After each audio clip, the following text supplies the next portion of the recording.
But the other three Imams, Imam Abu Hanifa, Imam Malik and Imam Shafi, rahimahumullah, they say the application of this ayah in accordance with the interpretation and announcement or declaration by Abu Bakr, Raziyallahu ta'ala, at that time when Ali recited these ayat, Raziyallahu ta'ala anhum ajma'in.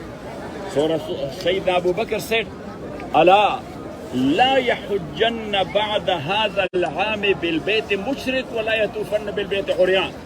That after this very year, no mushrik is allowed to come for Hajj to Mecca, and no naked is allowed to roam around the house of Allah. So now these three Imams are of the view that Zahirun Nas is that they cannot come for Hajj, but Dalalatun Nas is that they cannot reside and live inside the land of Haram as far as their entry is concerned. So with the permission of the authentic authority, they can come to the land of Haram for less than 3 days and night, but they cannot stay here for 3 days and night or more. Anyhow, that was a fiqh issue which I mentioned. So Rasulullah sallallahu alayhi wasallam, when he received the farziyah of Hajj, according to Abu Hanifa, that was the 9th year of Hajj. But Imam Shafi said that Hajj became farz on 6th year after Hijrah, because that is mentioned there in Surah Al-Ma'idah. So Imam Abu Hanifa rahmatullah alayhi says, if that is the case, that Ma'idah was in 6th year after Hijrah, and there Allah mentioned the Haram and its Hurma, and thus the Hajj is considered farz on 6th year of Hijrah. So why not on the 2nd year of Hijrah, where the details are mentioned there in Surah Al-Baqarah, and Prophet sallallahu alaihi wasallam received Surah Al-Baqarah in 2nd year. So anyhow, Imam Shafi rahmatullah alayhi is of the view, but Prophet sallallahu alaihi wasallam, he never performed Hajj after 6th year of, never came here. But Imam Abu Hanifa rahmatullah alayhi says Hajj became farz on 9th year after Hijrah.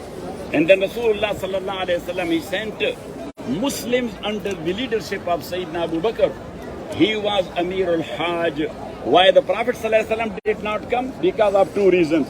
Number one, that Hajj was not falling in the month of Dhul Hijjah, because at that time this Mecca and surrounding area was in the control of Meccans, and they were playing games with taqweem and with calendar as well. They were taking one month to another one and one season to another season. Allah said, "Naman nasi'u ziyaratun fil kufr."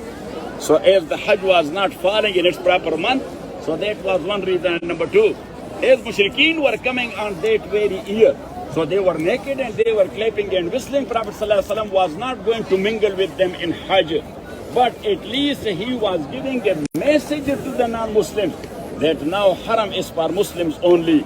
So thus he sent Abu Bakr radiyallahu ta'ala anhu with the delegation of Hujjaj Kiram, and they came and performed Hajj. Now the next year, Rasulullah sallallahu alayhi wasallam, he announced that we are going for Hajj. So all Sahaba, one riwayah, it is said 124,000 Sahaba, but another riwayah says 140,000 Sahaba. So they joined Rasulullah sallallahu alayhi wasallam. Prophet sallallahu alayhi wasallam, at least he gave 3 major sermons in that Hajj, and the famous one that was here in Arafat. So in Arafat, we can call that sermon of the Prophet ﷺ the human charter. And if you will study that charter, and then you will look into the articles of League of Nations and now of UNO,